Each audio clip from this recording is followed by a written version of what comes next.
Pawn Stars cast just couldn't believe Chum-Li spent $5,000 on the stupidest thing ever. The cast of Pawn Stars usually tries to avoid items that they might not make a profit out of, and they're notorious for their negotiation skills. But they tend to get carried away after coming across certain items and end up making purchases that make no sense to pawn shop owners Rick Harrison and his father, Richard Benjamin Harrison. That's exactly what happened on an earlier episode of the show, in which Chum-Li decided to listen to his heart instead of his brain. The item in question was a customized 1986 Buick Regal, one of the most widely produced General Motors cars, which is neither that rare nor too valuable. Even the owner knew it. However, he was unwilling to accept anything less than $2,000. Corey Harrison wasn't willing to go over $1,500, and it seemed like no deal would go through. However, Chum-Li stepped in and paid the money that the owner asked for. It was clear that he really just wanted the car for himself. The item in question was a customized 1986 Buick Regal, one of the most widely produced General Motors cars, which is neither that rare nor too valuable. Even the owner knew it.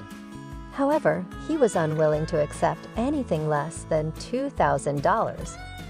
Corey Harrison wasn't willing to go over $1,500, and it seemed like no deal would go through. However, Chum-Li stepped in and paid the money that the owner asked for. It was clear that he really just wanted the car for himself. Now it was time to let Rick and Richard know what he had done, and there was a spring in Chum-Li's step, which both old-timers picked up on. As soon as Richard heard that it was a Buick Regal, his facial expression changed to express sheer disappointment, while Rick was just confused. The old man, however, found it hard to believe that Chum-Li would pay so much for such an old and common car. First off, a 1986 Buick Regal should be sold for scrap metal to start with, he said. Only Chum-Li would pay $2,000 for a 25-year-old hunk of junk, he added. This was all before he even saw the car. When he laid eyes upon it, the reaction was even more hilarious. Richard was already annoyed that he had to come a long way away from the store to a garage to see what his coworker had done with a car. There it was revealed that Chum-Li had paid an additional $3,000 to upgrade the car. Where did the $3,000 go? You spent more than you paid for it, and I can't tell. What did you do to it? Corey asked, utterly confused. Lee then stepped into the car and revealed that he had juiced it up. That means that he got the hydraulics and springs and turned the car into a lowrider. Corey and Rick simply laughed about the whole thing, but Richard was absolutely disgusted upon seeing it. "That's the most stupidest thing I have ever seen in my life," he said. In the end, however, Richard was the one who had to ride back to the shop in that car. Safe to say that he hated it. "Chum-Li, if you hit those hydraulics, I will kill you," he said. Well, that's exactly what Chum did on their way back. Richard had to hold on to the outside of the window to prevent falling on the driver's seat. The gold and silver pawn shop in Las Vegas has seen its fair share of rare treasures and oddball items over the years. From ancient artifacts to celebrity memorabilia, Rick Harrison and his team have been offered almost everything under the sun. But every once in a while, an item walks through the door that even the seasoned Pawn Stars aren't quite prepared for, especially when it comes with a jaw-dropping price tag. On a recent episode, a guest entered the store carrying a small, inconspicuous cardboard box. It didn't look like much at first. Rick, who has developed a sixth sense for spotting valuables, watched curiously as the man carefully opened the box to reveal an old, sealed video game cartridge. The logo on the front immediately caught Rick's attention. It was a pristine first edition copy of Super Mario Bros. For the original Nintendo Entertainment System, a holy grail for gaming collectors. The guest, calm and collected, placed the box on the counter and, without missing a beat, said, "I'm looking to get $1 million for this." Rick blinked, taken slightly aback. $1 million. He repeated, a slight grin tugging at the corner of his mouth. He'd heard plenty of ambitious asking prices before, but this one was definitely aiming high. The guest nodded confidently and began to explain the cartridge's significance. Unlike most copies of Super Mario Bros. That flooded the market in the 1980s, this version was part of an extremely limited early run. It featured a hang tab on the box, a tiny cardboard hook designed to let the game hang on a retail display.